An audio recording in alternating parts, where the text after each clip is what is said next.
Welcome to the deep dive. Today, we are opening up a file that promised to be a catalog of positive attributes, a celebration of autistic strengths. Right. But instead, it revealed something far more profound and, frankly, a bit troubling. Yeah, the historical silence of the vast machine of autism research itself. Exactly. When these researchers went looking for a history of strengths, the scientific archive just went quiet, deafeningly quiet. Yeah, we're diving deep into this systematic review and thematic synthesis by Chow and Cooper, published just this year, 2024. Their goals seemed pretty straightforward. Find and analyze the existing literature on the lived experiences of strengths in autistic individuals. So what autistic people themselves see as positive or enabling attributes. Precisely. That was the focus. It sounds like a much-needed corrective study, doesn't it? A shift after decades focused on pathology. But what did they actually discover when they turned that lens on the existing body of work? Well, that's the core of it. They found not this landscape of positive data they might have hoped for, but what they powerfully describe as an emptiness that speaks. Wow, an emptiness that speaks. Yeah. So the mission of this deep dive really is to try and understand the language of that emptiness. We need to grasp not just what strengths are being talked about now, but why the institutional memory, the archive of the entire field has historically failed to record them. Okay, so the core insight here is that for decades, research has been, overwhelmingly focused on just three things: deficit, pathology, and remediation. That's the triad. And that focus created a knowledge structure almost designed for surveillance, maybe, rather than holistic understanding. That's exactly the structural issue they uncover. Chow and Cooper found the system had so completely channeled inquiry toward what's wrong, what needs fixing, what can be normalized, that when they tried to flip that, to reverse the polarity and look for affirmative, strength-based data, they just found fragments, partial traces, often completely out of context. So the silence isn't an accident. Not at all. It's the predictable outcome of that deep-seated structural bias. Okay, let's unpack this structural bias, because the first step the researchers took sounds like a pretty radical act of reframing. Before you can even look for strengths, you have to define them, right? Yeah. How did they get away from the traditional metrics? Well, they made a very conscious decision to step outside that traditional terrain of measurement, the standardized tests, behavior checklists, that kind of thing. Right. Instead, strength was defined really expansively. Basically, any personal, emotional, or intellectual attribute that an autistic person perceives as positive or enabling or contributing to their flourishing. That distinction feels crucial, because it immediately rejects that very narrow, sometimes almost novelty-like idea of special skills. The stereotypes? We all know the pop culture stereotype, don't we? The mathematical savant, the perfect memory, the pattern recognition genius. Right.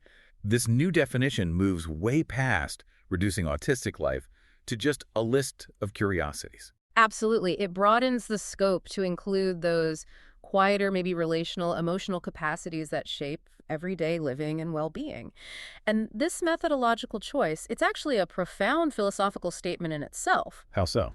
They were essentially granting autistic participants epistemic authority over their own strengths. Okay, let's pause on that term, epistemic authority. Can you break that down a bit? What does granting that authority actually mean in practice? It means the researchers stopped acting as the ultimate judges of what counts as a strength. They basically said, you, the participant, you are the expert on your own life. We're finally accepting that knowledge can flow from the inside out from lived experience. Instead of just from the non-autistic lab looking in. Exactly. It's an implicit acknowledgement that much of what was previously labeled an impairment might just be a neutral difference, a nervous system that's, as you might say, tuned to another key, not inherently broken. And the challenge they faced in doing this, I imagine, is that life, especially our inner life, isn't always neat and tidy. No, definitely not. The study had to somehow hold the ambiguity that lived experience doesn't just divide neatly into positive or negative. Precisely. I mean, take the common attribute of intense focus, or maybe a different way of seeing. Okay. That's the classic double-edged sword, isn't it?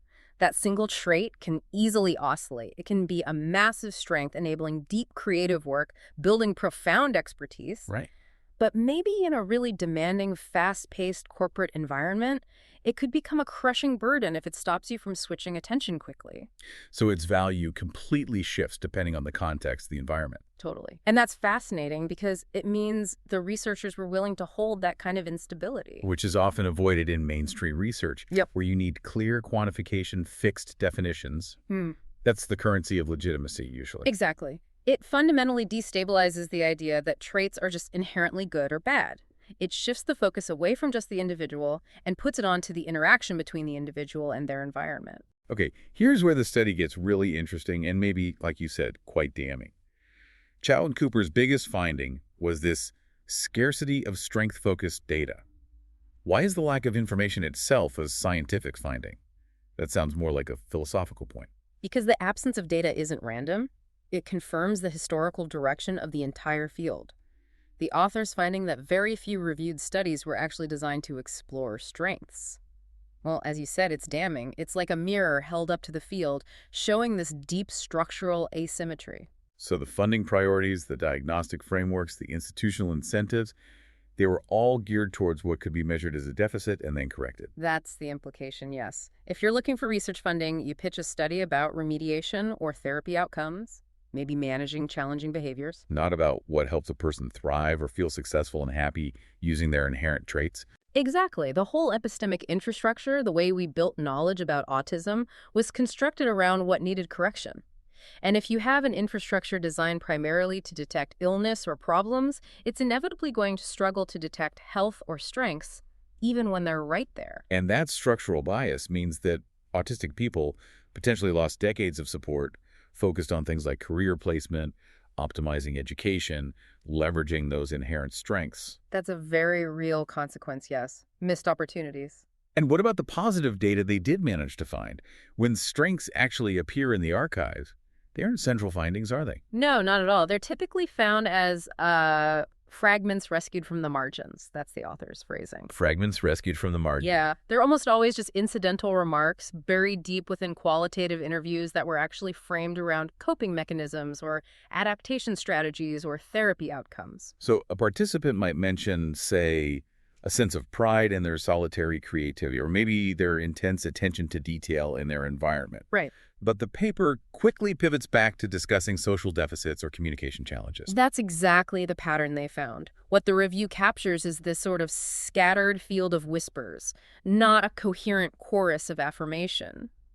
The field historically lacked the conceptual tools, maybe even the imagination, to see autistic life as inherently meaningful outside of that pathological framework.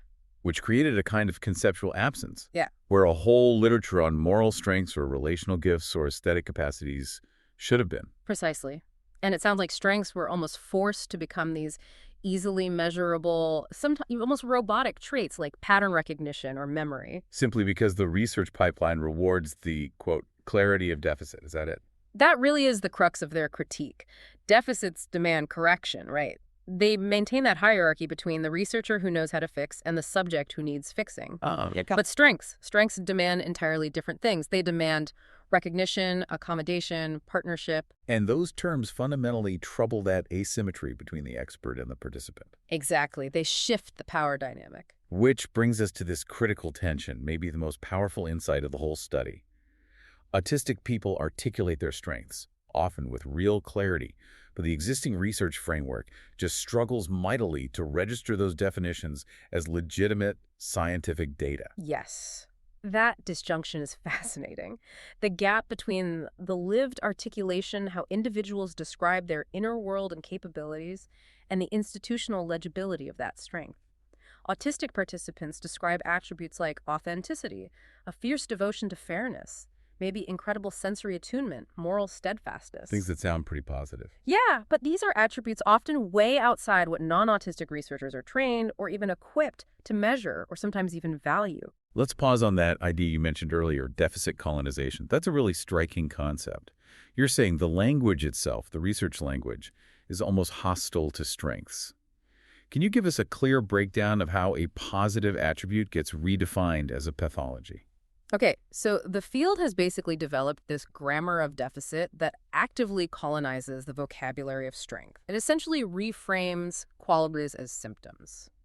Think about sensitivity to emotional atmospheres in a room. Okay, like high empathy. It could be seen that way, but it's often interpreted not as heightened empathic resonance, but as over-responsiveness, or even a symptom of alexithymia, the supposed inability to understand or describe emotions. Wow.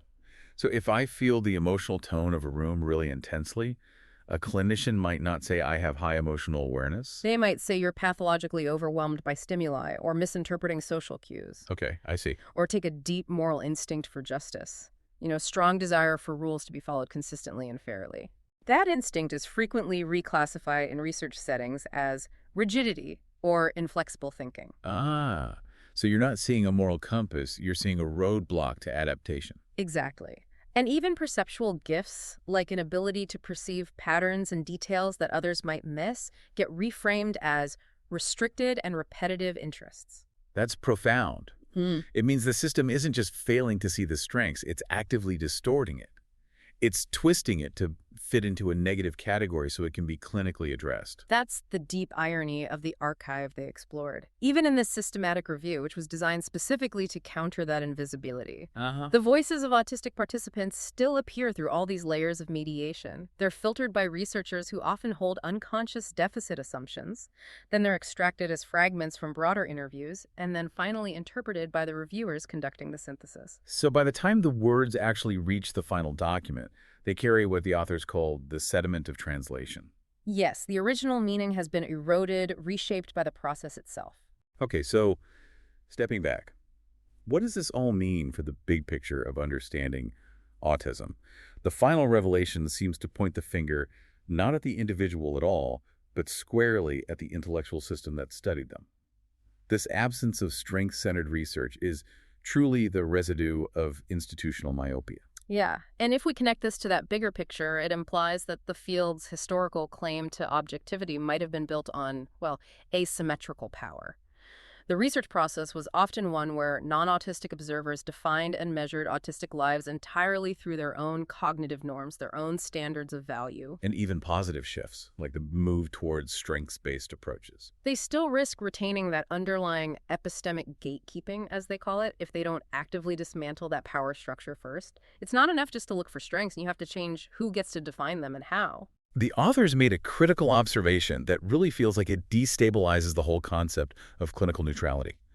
They noted that autistic strengths are deeply tied to context and identity, and might simply be invisible or unexpressed in environments that are hostile or unaccommodating. That observation is absolutely key to understanding the whole finding, because if strengths depend on context, Then deficits must also be context-dependent. exactly. What looks like an impairment in one setting may be, say, slow processing speed in a high-pressure, rapid-fire meeting. Right. Might emerge as mastery in another context, like Yeah. meticulous, highly accurate, error-free analysis when given adequate, non-time-pressured conditions. So this means the deficit isn't just inherent to the person. It's co-produced by the circumstance, by the environment. Yeah. The failure might lie in the design of the environment. Absolutely. And this demands a massive shift, really, from traditional clinical psychology towards more of a power analysis. We need to stop asking only what is wrong with this person and start asking critical questions like, who designed the environments where autistic people are judged? And whose attributes were deemed valuable enough to build the whole system around in the first place. Precisely. The archive itself, this vast body of accumulated knowledge, is the true deficit here. That feels like the perfect diagnosis. The emptiness Chow and Cooper documented isn't just a gap, it's the entirely predictable outcome of research designed to quantify difference without ever truly honoring it. It forces us to redefine what we even mean by evidence in this field. So just to recap the 4 key movements of this really powerful study, they began by centering lived experience, which immediately exposed this critical data scarcity, this emptiness. Right. That scarcity then highlighted the paradox between how people define themselves and how institutions struggle to read that definition. The legibility problem. Exactly. And finally, it forced us to diagnose the archive itself, the body of research, as the source of the deficit. And the path forward, then, requires transforming the very architecture of knowledge in autism research. It means moving autistic people from being passively studied subjects to becoming genuine co-authors of the field's future. Co-authors. Yeah, and that requires research methods that actually honor forms of communication that might have been previously dismissed or overlooked.